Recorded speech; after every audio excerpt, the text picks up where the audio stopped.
పదవి విరమణ చేస్తున్న నంద్యాల జిల్లా డివిజన్ ఏపీ ఎన్జీఓ అధ్యక్షుడు మణిశేఖర్ రెడ్డి పలువురు మాట్లాడుతూ ఆయన సేవలు ఎంతో మందికి స్ఫూర్తినిస్తాయని పలువురు తెలియజేశారు. ఉద్యోగంలో భాగంగా ప్రతి ఒక్కరికి పదవి విరమణ జరుగుతుంటాయని, అయితే ఆయన సేవలను పరోక్షంగా ఉపయోగించుకుంటామని పలువురు ఉద్యోగస్తులు కొనియాడారు. సార్ ప్రతి విషయాల్లో మాకు ఏదైనా ఒక సమస్య వచ్చిందంటే మా వెనుక ఉండి మా ముందుండి ప్రతి సమస్యకు మాకు పరిష్కారం చేసి ప్రతి ఒక్క విషయంలో మాకు ఎంప్లాయీస్ తోడు నీడుగా ఉన్నాడు. సార్ మాకు రిటైర్డ్ అయినందుకు చాలా బాధ అవుతుంది ఈ నెలలో, కానీ మాకు సహాయ సహకారం మళ్ళీ అందిస్తారని మేము కోరుకుంటున్నాము. సారు ఆధ్వర్యంలో మేము ప్రెసిడెంట్ మా ఉన్నప్పుడు నేను చాలా హ్యాపీగా ఫీల్ అవుతున్నాం. ఏపీ ఎన్జిఓ అసోసియేషన్ ప్రెసిడెంట్గా మణిశేఖర్ రెడ్డి సార్ గారు చాలా కీలకమైనటువంటి బాధ్యత వహించి అందరికీ ఏమి సమస్యలు అన్ని చేయడం చాలా కృషి చేశాడు. వారి ఆధ్వర్యంలో నేను జాయింట్ సెక్రటరీగా నేను పనిచేశాను. సో ఈరోజు వారు రిటైర్డ్ కావడం మాకంతా చాలా బాధ ఉంది. ఏదైనప్పటికీ రిటైర్డ్ కావాల్సి తప్పదు. సో ఆయన కృషి వల్ల మేము చాలా బెనిఫిట్ పొందాము. చాలా ఇదిగా చేశాడు. ఏపీ నంద్యాల ప్రెసిడెంట్ గారు సుదీర్ఘకాలంగా అంటే దగ్గర 14 సంవత్సరాల ప్రెసిడెంట్గా ఉన్న ఏకైక వ్యక్తి ఎవరంటే మన మణిశేఖర్ గారు చెప్పచ్చు.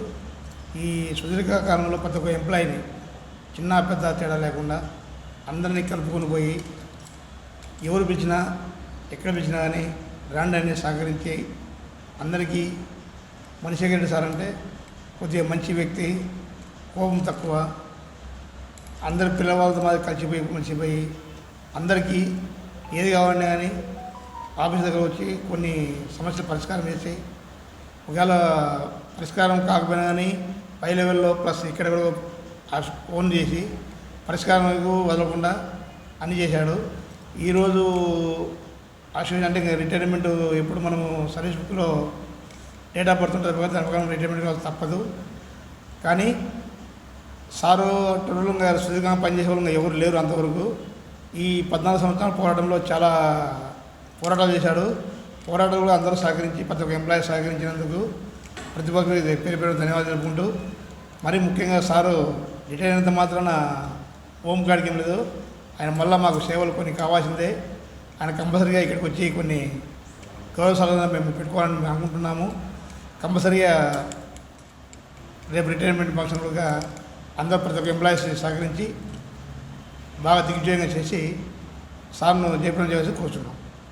సంబంధించి మా సంఘ సభ్యులంతా అంటే ప్రతి ఈసీ మెంబర్ దగ్గర నుంచి ప్రతి కార్యక్రమంలో మేము చేసిన ప్రతి ఉద్యమంలో ఈచ్ అండ్ ఎవరి ఎంప్లాయీ పాల్గొని ఉద్యమం చేసినా కూడా కర్నూలుకి ధీటుగా మేము ఉద్యమం చేయడం జరిగింది.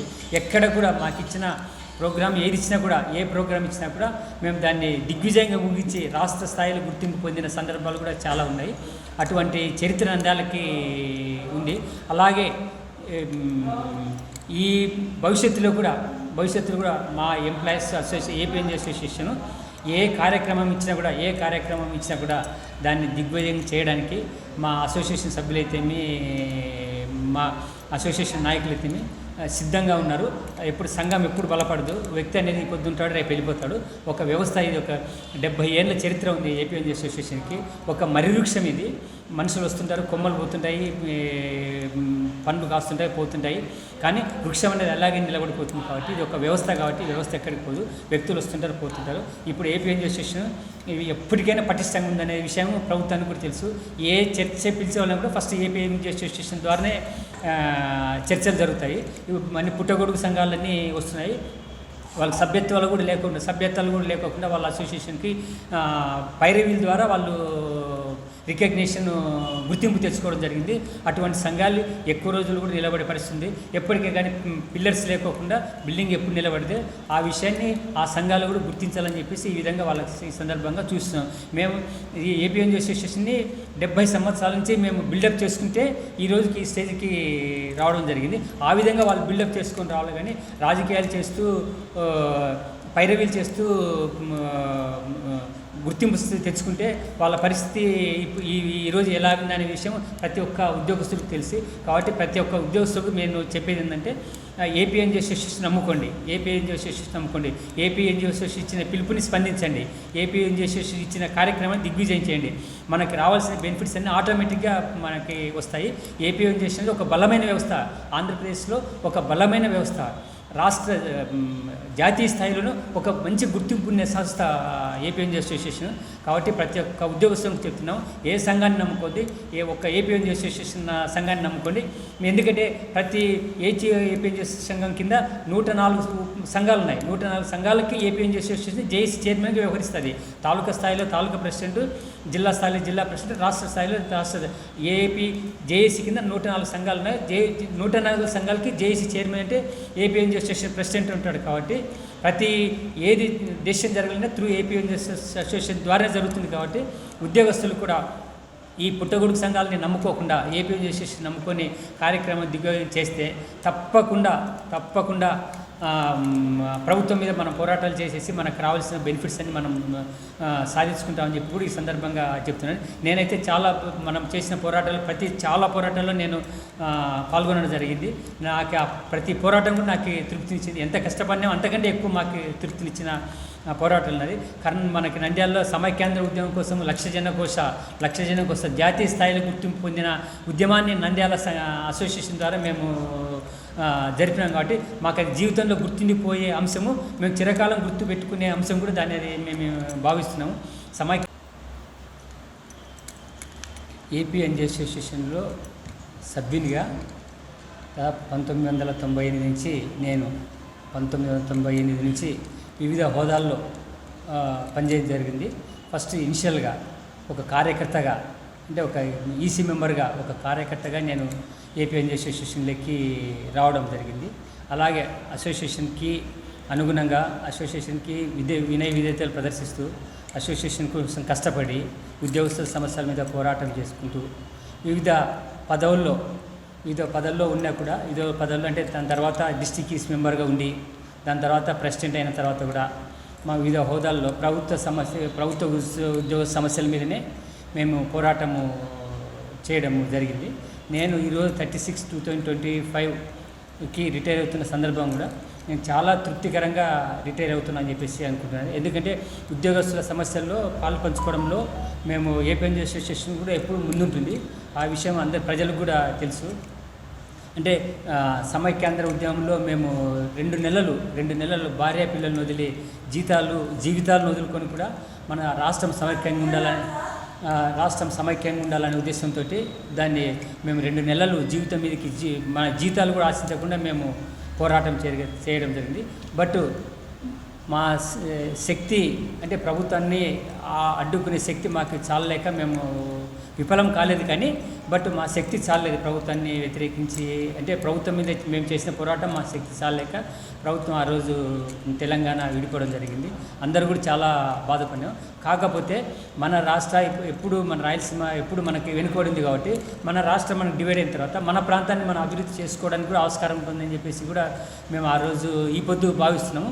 అదేవిధంగానే రాష్ట్రం విడిపోయిన తర్వాత మన ఏపీ వరకు మన రాష్ట్రాన్ని మనం అభివృద్ధి చేసి, ఎందుకంటే అభివృద్ధి అంతా హైదరాబాద్లో జరిగి ఇక్కడ మన రాయలసీమ కానీ ఉత్తరాంధ్ర కానీ కోస్తా కానీ ఎక్కడ కూడా అభివృద్ధి జరగకుండా హైదరాబాద్ అంతా అభివృద్ధి చేసేసి ఆ రోజు మనం హైదరాబాద్ కోల్పోవడానికి ఎంత ఇబ్బంది పడాల్సి వస్తుందో అందరికీ చూసినాము.